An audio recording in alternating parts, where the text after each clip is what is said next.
Hi, Ozzy here. I thought I'd share some polemical thoughts about everyday moral reasoning, and specifically some thoughts I had about why I think religious people so commonly insist that moral reasoning presupposes a God. And I'm not talking about the stated philosophical reasons about the ontology of morality, but rather a kind of psychological factor which is operating in people who subscribe to something called divine command theory, and which influences their attitude about how moral knowledge can be acquired. And before I proceed, though, it's important to recognize that not all religious people subscribe to divine command theory. The expression divine command theory is used in moral philosophy to refer to any one of several related ethical theories which have in common that they take God's will to be foundational to morality. According to divine command theory, things are morally good or morally bad or obligatory or permissible or prohibited solely because of God's will or commands. Now, in my view, the broad appeal of divine command theory morality stems from the fact that such a moral position spares a religious person from having to do much of the hard work that would otherwise be involved in moral reasoning. Now, what's this hard work I'm referring to? Well, if I'm asked, what's the correct course of moral action in such and such a situation? Well, I'll be forced to think deeply about the situation if it's one I've not considered in order to identify and weigh to the best of my abilities all the relevant factors that seem to me to be relevant to arrive at a correct moral decision. I'll take into consideration as many of the short and long-term interests I can imagine of those who will be directly and indirectly affected by whatever courses of action I might be evaluating. I'll consider the sort of precedent I'm setting for myself and for others. I'll also strive to make my moral decisions consistent with my previous moral decisions and commitments. In the process, I might find that I have strong moral intuitions on the matter, sometimes even sort of competing moral intuitions, and I may be forced to revise my existing moral beliefs and jettison some of them as a result of those deliberations. And as if that wasn't hard enough, I'll commonly find myself under the constraints of real time. That is, I won't have as much time as I'd like to deliberate on the matter. I won't have all of the informational and attentional resources I would like to have about what the intended and unintended consequences of my action would be, who will or will not be affected, and how much such things are going to matter. Further, I'll have to strive toward an unflinching self-examination of my own interests and whatever moral intuitions I already have to determine to what extent my moral intuitions and inferences are merely self-serving as opposed to principled and unbiased. Because we operate under such constraints of time and limited information and bias, our deliberations are frequently truncated. They're cut short or they're postponed indefinitely.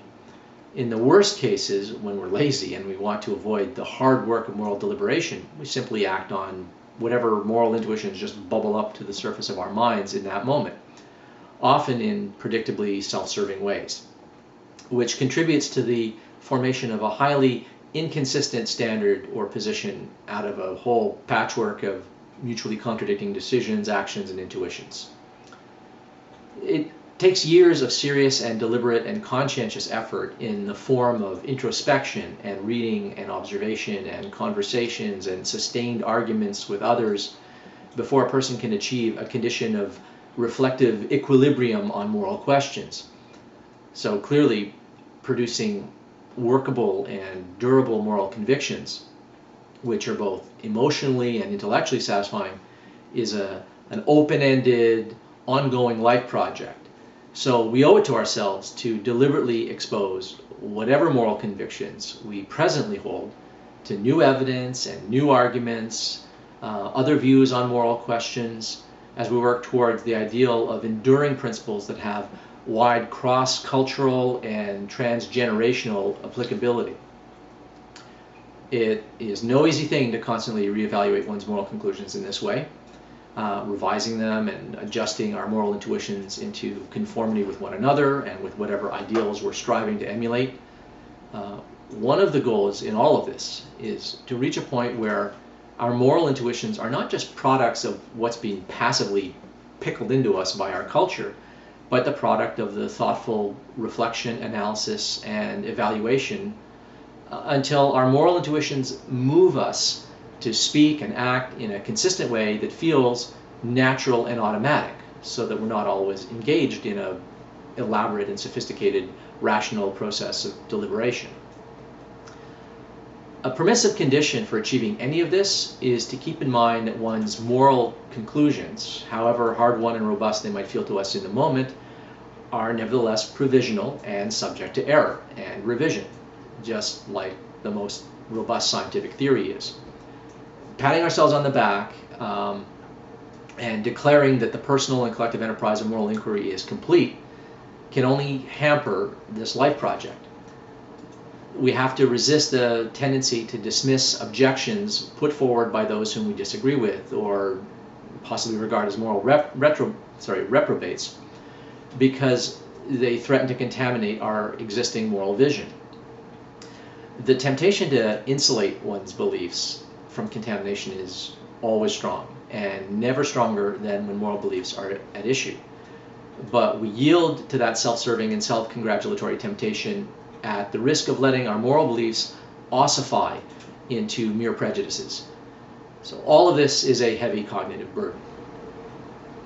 A person operating under divine command theory, by comparison, does not have to exercise that much moral muscle. The divine command theorist's moral reasoning is trained ultimately on only one question: what does God want me to do? So the advocate of divine command theory is engaged in reading the mind of a supernatural being. And so the proponent of divine command theory's moral reasoning is centered on trying to understand what his theology can tell him about what God wills. If he comes to believe that his theology says, preach the sinfulness of condom use, then that's likely what he'll do. More ominously, if he comes to believe his theology says, kill the infidel, well, then he will feel he has a moral duty to kill the infidel. If you were to trick such a person into believing some made-up moral preachment was to be found in his holy text, and thus issued from his God, you probably wouldn't need any other argument. Here's a slogan you might have heard. The Bible says it, I believe it, that settles it. There's not a lot of moral deliberation going on there. Yet some people have that very slogan glued to their car bumpers. Because a subscriber to divine command theory's moral reasoning is constrained in this way, he's not especially troubled by the potentially devastating consequences of his actions upon others, both predictable and unpredictable. Any suffering inflicted on himself or others which might ensue from this quick and dirty style of moral reasoning is completely trumped by a conviction that the action is right despite any consequences which might otherwise have intruded on his subjective feeling of moral certainty if he wasn't committed to the belief that the divine will is the only relevant factor in moral reasoning. So long as the proponent of divine command theory is convinced that his theology successfully reads the mind of God, he can sleep easily at night, no matter what harm he's done, no matter how much mischief he may have done through unnecessary meddling. He will sleep well because he has adopted into his belief set the self-serving belief that God would never instruct him to do anything that was not ultimately good. No amount of temporal suffering in the here and now, or mischief, no matter how predictable it might be, will impress him in his moral calculus, because these are all outweighed by supernatural approval and could even result in otherworldly rewards such as heaven. Now, as I described earlier, producing an intellectually and emotionally satisfying moral outlook capable of guiding one's actions is a lifelong endeavor that imposes serious intellectual and emotional demands on a person.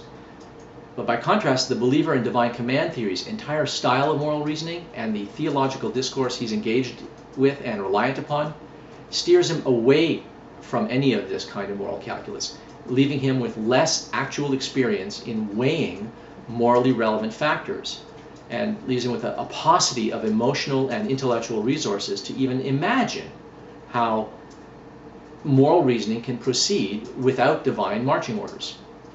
Instead, all of his intellectual and emotional resources and energies have been diverted to a narrow focus on what this or that sacred text says, or what this theologian or theological tradition says about what a supernatural being expects him to do.